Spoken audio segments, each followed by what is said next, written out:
Welcome back to the Deep Dive. Today, we are strapping in for a deep descent into a world where ancient oaths don't just carry symbolic weight, No, not at all. they carry physical, enforceable penalties. We're looking at a really critical juncture in the conflict between light and darkness. A point where goddesses are, intervening directly in mortal affairs. Exactly. And where the price of ultimate power is often measured in profound personal sacrifice. That's right. Our source material today, it details this intricate, really high-stakes conflict, and we're aiming to synthesize two incredibly compelling but opposing narratives. Okay, so what are the two sides we're looking at? On one side, we have the chillingly calculated plotting of this formidable antagonist, Neferet, just pure methodical ambition. What on the other? On the flip side, we follow the deeply personal journey of healing, of choice, and rediscovered power for the High Priestess Zoey Redbird and her closest allies. So it's a genuine study in contrasting methodology. It really is a study in how you acquire power and how you choose to preserve it. Absolutely. Our mission here is to extract the deepest mechanical and philosophical insights from this really dense magical lore. We'll be unpacking everything. Everything from the subtle vampire power structures To the political maneuvering, to the truly surprising magical mechanics of divine punishment. and how betrayal and love can somehow survive these impossible circumstances. We need to understand not just what happened, but why the rules of this universe allowed it to happen. Okay, let's unpack this. To really get a handle on the conflict, I think we have to first fully grasp the nature of the main threat, and that's Neferet. She's more than just a typical villain. Oh, much more. She's far more than just a powerful, dark vampire. She represents this unique psychological profile of ambition. We see a villain who views power not as something granted by a deity, Right. but as a tool to acquire absolute unilateral superiority. And her self-perception is maybe the most crucial insight here. It's a chilling kind of megalomania. It really is. The source material reveals she's actually quite offended by the idea of being the Nyx incarnate. Offended, yes. She speaks to the shadows, and she says very clearly that being an incarnate goddess. Implies I am lesser than a goddess. Exactly. She doesn't want to rule for Nyx. She aspires to much more than standing in the shadow of a goddess. This is key.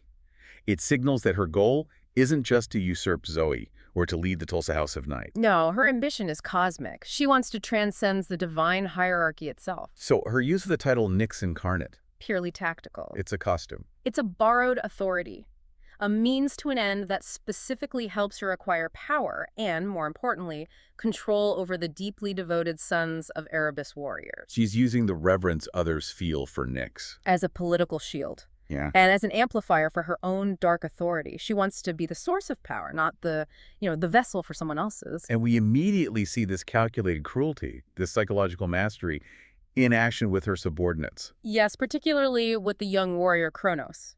Tell us about that interaction. Well, after she dismisses him from her presence, she registers his undisguised look of hurt and shock. And she doesn't just ignore it. She files it away. It's data for her. Exactly. She possesses a profound, dark emotional intelligence. She lightly touches him, leaving these twin raised welts on his forearm, and instead of flinching, he trembles. Wow. And Neferet instantly recognizes the precise nature of his need. That Kronos needed pain to feel desire. That one observation allows her to secure his absolute psychological control. His response afterward, reverently calling her Nyx incarnate and my goddess, my Nyx, it just confirms that this calculated mixture of pleasure and pain works perfectly to cement her dominance. And the immediate plan she comes up with is just terrifying because it relies entirely on this emotional leverage. Right. Watching him retreat, she observes that to ensure his absolute subservience, Something quite unfortunate is going to happen to his mate. it's a textbook example of using the deepest personal vulnerability, the love for a partner, to secure a warrior's loyalty. She needs them broken, not whole. Exactly. A broken warrior is a controllable warrior. This control dynamic is really put to the test, though, when we shift focus to her highest-ranking subordinate, Colonna. Oh, yes. His failure to ensure Zoey Redbird's death in the other world, that requires Neferet to reestablish dominance publicly, even though she desperately needs his power privately. And we learned she had been keeping him weakened, right? Imprisoned by discretion, avoiding giving him a proper bed or true rest. The reasoning behind this is fascinating from a lore perspective. Right. Why does she do that? Well, the text is clear. She did this because if his body regained too much of its immortal strength, she feared he would become an unfortunate distraction from his mission. So her goal, again, it's not partnership, it's singular focused servitude. Maintained by keeping him slightly off balance and physically vulnerable. Always. And the failure itself, Colonna's failure, is a direct repudiation of her power, isn't it? It is. Colonna has to admit that Nyx intervened, and only after Zoey had already healed herself. So Nyx didn't even save Zoey. Zoey saved herself, and then Nyx showed up. Which is even worse for Neferet's standing. To make matters worse, Nyx blessed Zoey, and that blessing was instrumental to Zoey and her guardian's salvation. The divine actively works against Neferet. Making her look incompetent to her followers. Precisely. So this forces a massive political maneuver by Neferet to shield herself from the High Council. She has to spin it. Yeah. She tells Colonna exactly how she will fabricate his confession. She reports that he confessed to killing Heath Luck because he thought Heath's hatred of her was a threat. And because he acted to protect her, she was merciful. The lie allows her to maintain this narrative that she's the protected victim and Colonna is just a zealous protector who stepped out of line. And the public consequence she stages is banishment for a century and 100 public strokes of flogging. But as we know, she immediately undercuts the sentence. She secretly grants him an immediate return to her side once his wounds heal. It's pure political theater. A performance designed for the council. Completely. And this is where we need to dive into the technical mechanics of her unique power. The whipping. Yes. It's not just a standard punishment. Neferet performs it herself, wielding the very essence of darkness, which we understand as the Sizigeli magic. This is so crucial for understanding the costs of Neferet's magic. It is. Sizigeli is an ancient form of dark magic, and it's often described as highly destructive and fueled by sacrificial energy. Which usually means blood. Usually means blood. To pay for the whipping, she deliberately bites her own wrist, drawing blood. And the description is so visceral. The sticky obsidian threads of darkness slither greedily around her wrist, attaching to the blood like leeches for payment. She is quite literally investing her own life force, her own blood, to fuel her malice against Colonna. It's a transaction. She then harnesses this energy, and she hurled darkness at Colonna. The visualization is terrifying. These razor threads catch the weakened immortal mid-vault, pinning him against the balustrade. By wrapping around the sensitive, massive base of his onyx wings. And why the wings? Because they are the ultimate symbol of his immortality and his freedom. She's attacking his very essence. The threads then methodically slice furrows into his naked back. She doesn't stop until his proud, handsome head sagged in defeat. This entire sequence, it's just a raw demonstration of her complete mastery over the darkness. And her sadism. Colonna, this immense immortal power, is reduced to a pinned, bleeding supplicant, sliced by the evil she controls. This combination of calculated titles, psychological games, and blood-fueled Sizigeli magic. Yeah. That forms the absolute foundation of her terrible power. Yeah. Okay, so moving from that claustrophobic, politically charged, dark manipulation of Tulsa. Which is a perfect description for it. We shift dramatically to the sanctuary and magic of Skye, where Zoey and Stark find this necessary refuge. This island, it acts as the perfect antithesis to Neferet's world. It's a place of genuine ancient power and healing. The Isle of Skye, ruled by Queen Skash, is described with these almost mythical protections. Yes, the castle is on an island that is utterly inaccessible unless Skugga herself permits passage. It's a true haven. It emphasizes intentional separation and protection. Which is exactly what Zoey needs to process her trauma and prepare for the next battle. Skye herself is such a fascinating figure. She's an ancient warrior queen whose philosophy is surprisingly modern and pragmatic. Very much so. She imparts this vital wisdom to Zoey, noting that from her long perspective, science often feels more mysterious than magic. I love that quote. What does that reveal about her perspective on power?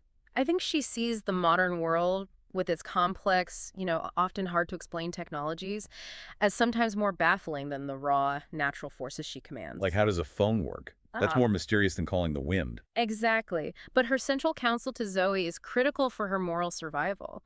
She warns Zoey not to let the fight against darkness harden her. You must be strong and wise.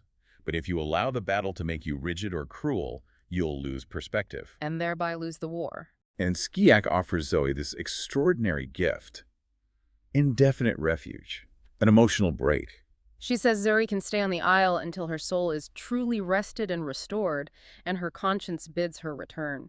She recognizes that healing is a process that you just can't rush. And while Zoe focuses on that emotional and spiritual rest, Stark is focused on physical recovery. He's still weak since returning from the other world, struggling specifically with daylight, which is a distinct disadvantage for a guardian. A guardian who should be ready to protect his High Priestess at any hour. Right, and we get this lovely grounding image of him recovering, eating, sleeping, and in what the source calls a super weird sight, playing computer games with Sioras. Sioras, Diak's ancient guardian. It's a fantastic juxtaposition. An ancient, immortal warrior playing modern computer games.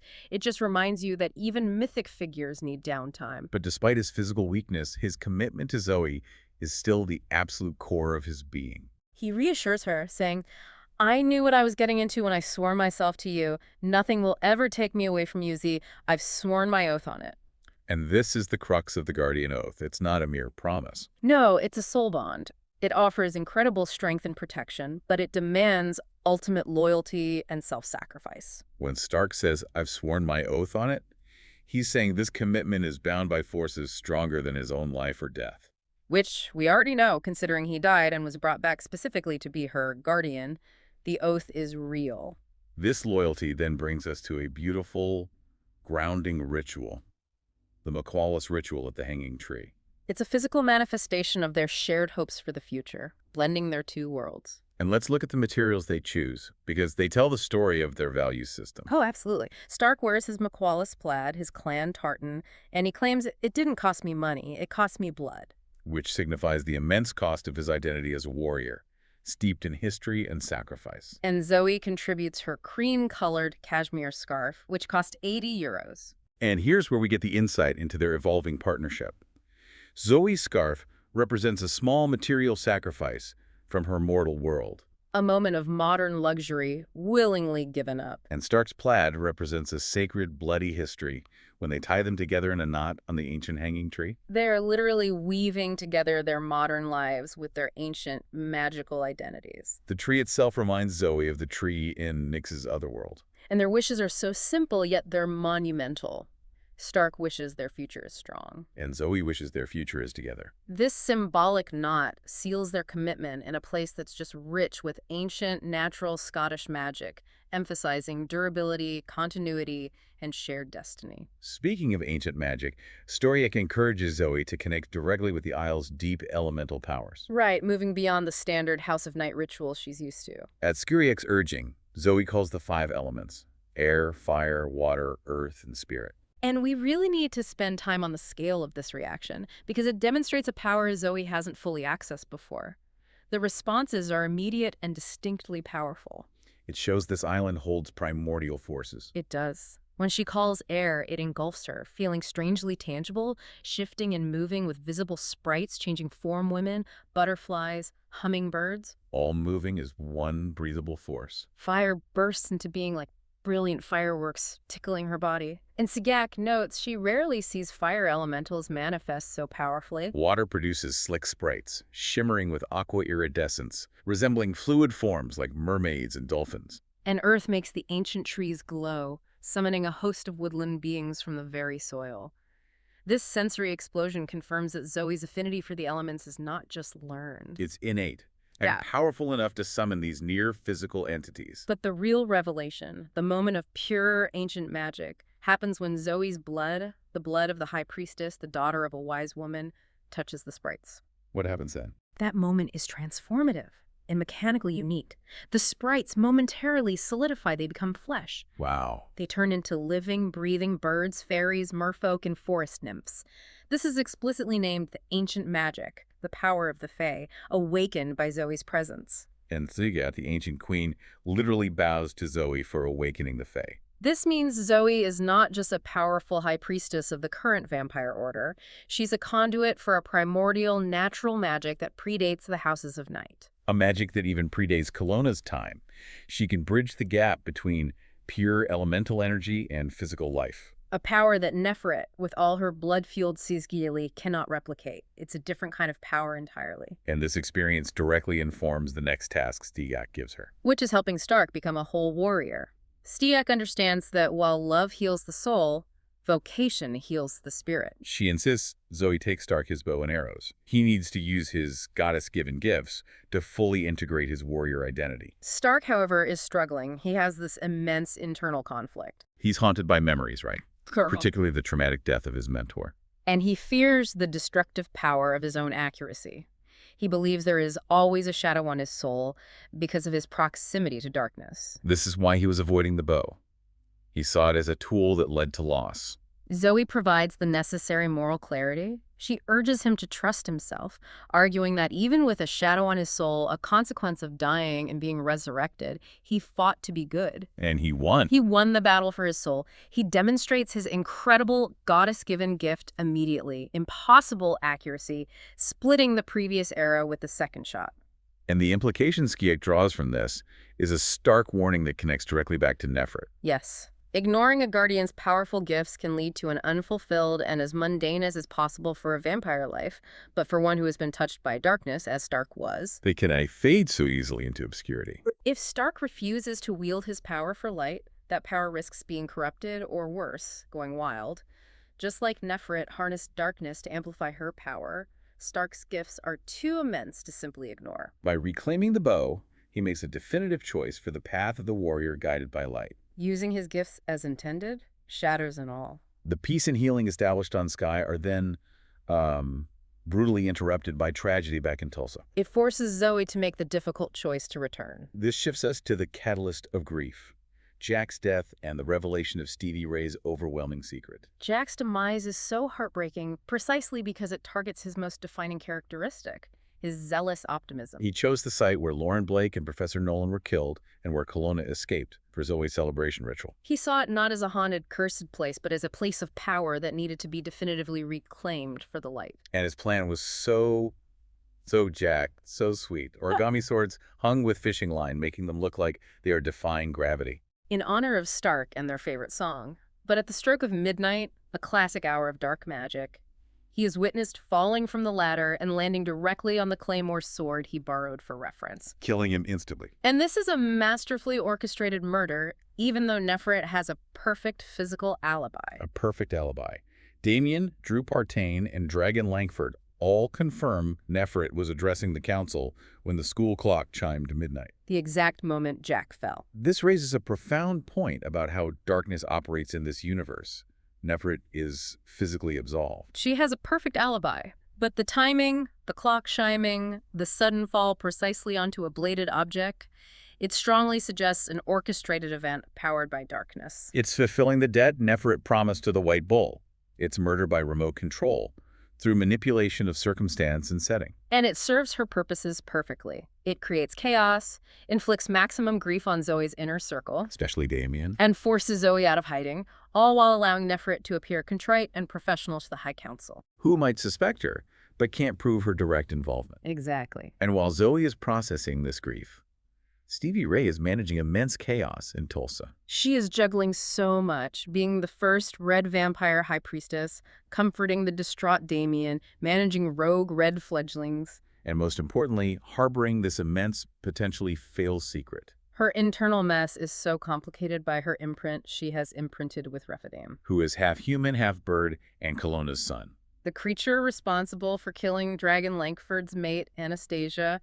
The prophetic beast poems she gets from Cramisha, like man, monster, not mystery, magic, they just confirm this difficult, paradoxical connection. But Rephidim provides these slivers of empathy that justify Stevie Ray's belief in him. He does. He saved her life twice.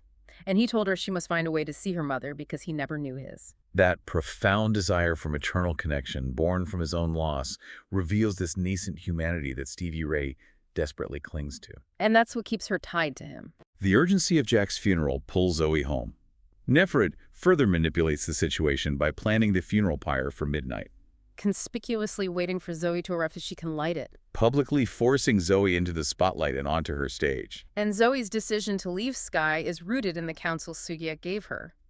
Follow your conscience. She realizes that staying safe, though is right on many levels, means ignoring my conscience and turning my back on my home in Tulsa and my duty. She is returning from a place of power, not one of manipulation. Her strength comes from her healed spirit, not from avoiding confrontation. We get a charming, deeply human detail here that acts as a great counterpoint to all the high drama. I love this part. Sylvia Redbird, Grandma, knew Zoey was returning. Because Stark called her. Of course he did. Even in the middle of a divine war, the reliable guardian makes sure the human family is kept informed. It just grounds the narrative in domestic concern. Before Zoey leaves, Siggy gives her a final, essential gift. A piece of sky marble, a seer stone that is in tune with only the most ancient of magics. And this stone acts as a magic finder, right? Specifically designed to detect power that Neferet's darkness hasn't corrupted. And it works immediately. Zoey sees glimpses of water sprites through it, confirming its connection to the ancient, untamed ways Sigak protects. The warning that comes with it is intense, though. Very. She should rejoice or run, depending on what she discovers, as the old magic has been watered down by civilization. This tool gives Zoey the ability to discern truly ancient, pure power, which is a vital asset against Neferet's comparatively newer, polluted Sigakali magic. So the stage is set. Zoey is back in Tulsa, armed with new strength and an ancient tool. This brings us to the climax at the funeral pyre. Betrayal, intervention, and consequences. Neferet begins with a spectacular public performance designed to neutralize Zoey politically. She arrives and performs this stunning act of manipulation, publicly confessing her wrongdoings, bowing deeply to Zoey, and claiming that she had been following a dark path only because of Colonna's manipulative influence. Her goal is politically brilliant. If Zoey now speaks out, accuses her of orchestrating Jack's death, she will look like a petulant child, emotional and irrational who can be gagged and put back in her place. Neferet positions herself as the contrite victim of Colonna's darkness, shifting all blame off herself. Masterful. The confrontation is triggered, however, when Riffium, called by Stevie Ray's immense red vampire power, arrives at the pyre. And Zoey, Stevie Ray, and Stark immediately stand to protect him. Neferet sees her moment. She commands Dragon Langford, whose mate Refin killed, to kill this vile raven mocker and anyone who would stand with him. This becomes a high-pressure test of all loyalties present. Dragon moves to obey the command of the High Priestess, but here's the surprising turn. Colonna intervenes. He lands between his son and Dragon, deflecting Dragon's blow with his spear. It's a spontaneous, unexpected moment of paternal instinct overriding his oath-bound duty to Neferet. And Refim responds to this act of protection by finally declaring his loyalty. Loudly. He chooses Stevie Ray, the path of the goddess, and the humanity she awoke in him.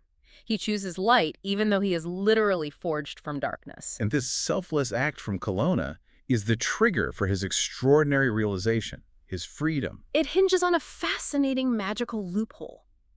He painfully releases Rephaim, declaring, "From this day forth, you are no longer my son." Which is brutal. It is, but then he realizes his oath to Neferet, to be her servant for as long as he is immortal, is void. Why? This is the critical technical detail we need to understand. Because when he resurrected Stark in the other world, he breathed a sliver of my immortality into Stark. A sliver. That's all it took. That's all. The complexity here is based on ancient, rigorous oath law.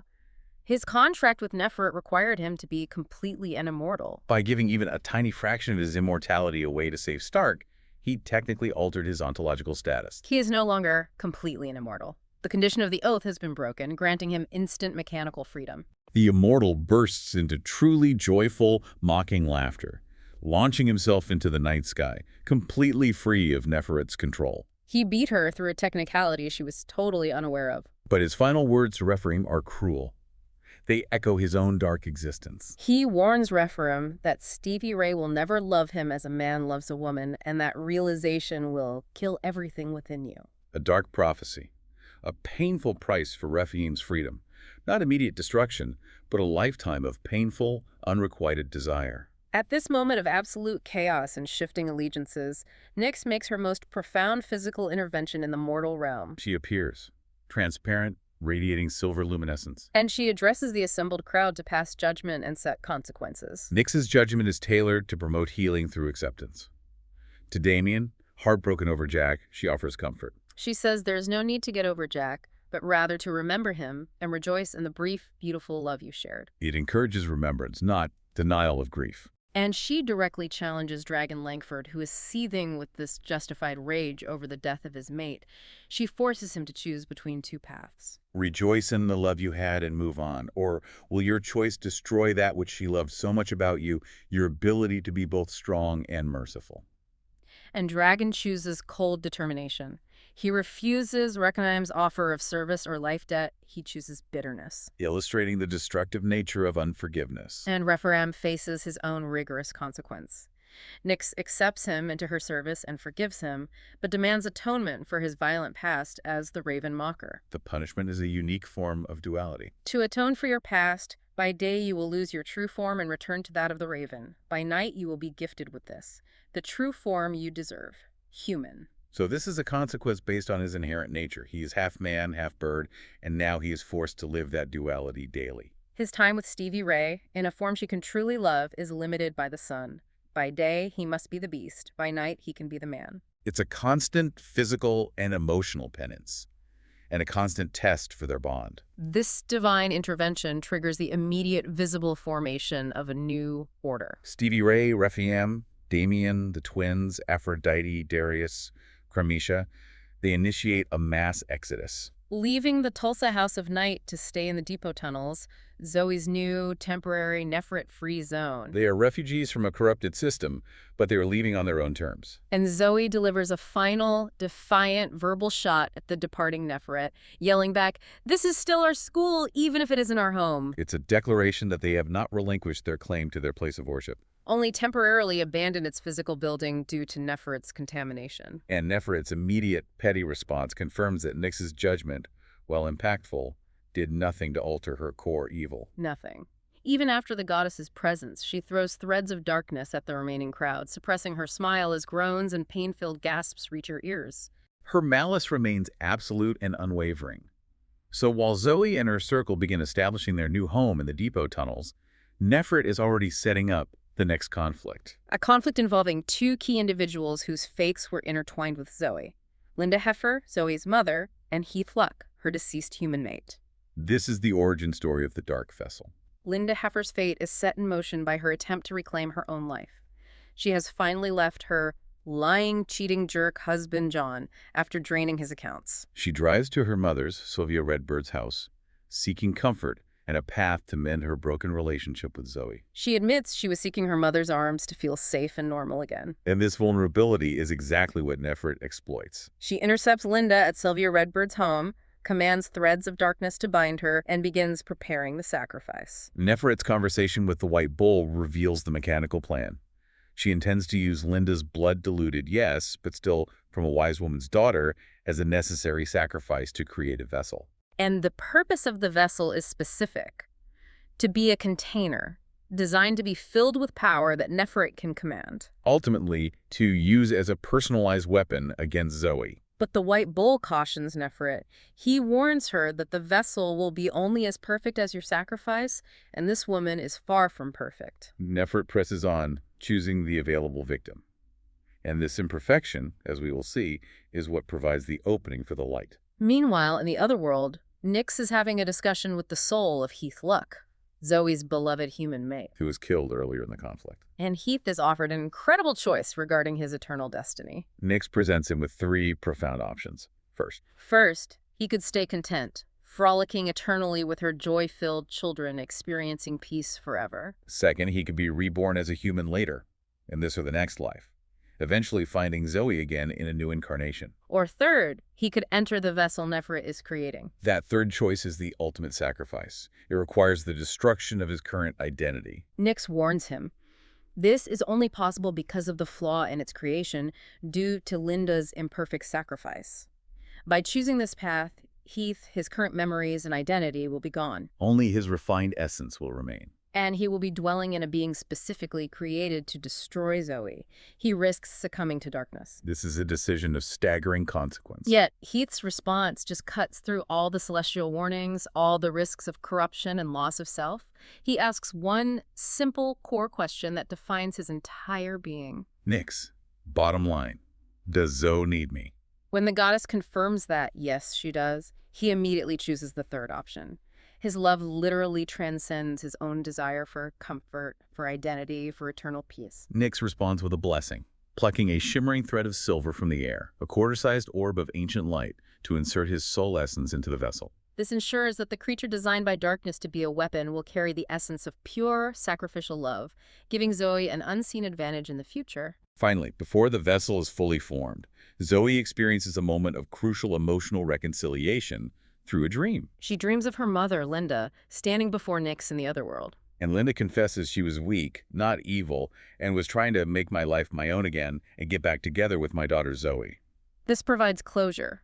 Nyx welcomes Linda into the other world, declaring, "Leave pain and regret and loss behind and bring with you love, always love." For Zoe, this dream confirms her deepest healing realization.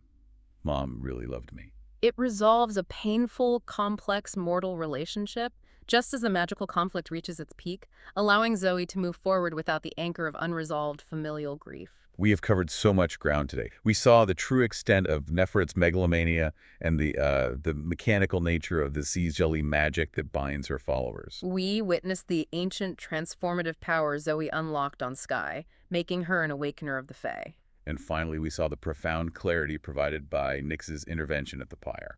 The overarching theme really is the price and power of choice and consequence.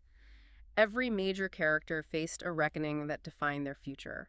Kelowna achieved freedom, but only at the cost of his son's human bond, freeing him from Neferet through a selfless technicality. Dragon Langford chose the path of destructive bitterness over mercy, likely alienating the spirit of his lost mate. And Rephaim paid for his past with a painful duality humanity only under the cover of night. And Zoe, despite craving safety, realized that the path of the goddess required her to choose duty and conscience, even if it meant stepping directly into Neferet's trap. Her return was an ultimate act of power, the power of integrity, which is a strength Neferet can never, ever replicate. And the paradox of power, too, was beautifully illustrated by Kelowna. The oath that bound him was voided not by dark magic or betrayal, but by a selfless, paternal act in the other world. That tiny sliver of immortality he sacrificed became the loophole for his liberation. It's a powerful lesson in how the smallest act of kindness can void the most rigorous dark contract. But the threads of this conflict are far from resolved, especially with the creation of this dark vessel, which is now carrying such complex, loving components. Indeed. It's time to consider the implications of the ultimate sacrifice. Consider Heath Luck. He chose to give up his identity, his memories, his chance at eternal peace, all to serve his queen. Accepting the risk of dwelling in a vessel created by darkness. And since this vessel was created using Linda Heffer's sacrifice, the daughter of a wise woman, and Heath's pure sacrificial essence is now inside, what happens when Zoe eventually confronts this new being? A creature designed entirely to destroy her, yet secretly carrying the love of her first mate and the blood of her mother. The next confrontation won't just be a battle of light versus dark. It's going to be a devastating family affair wrapped in profound, hidden self-sacrifice. The dark vessel is the physical embodiment of Zoe's entire past, the trauma of her mother's weak choices, and the selfless devotion of her first love. She will be forced to fight the remnants of her own history. A weapon designed by evil, powered by history, and sold by pure love. That is a potent and potentially fatal combination. Thank you for helping us dive into the lore today. Always a pleasure.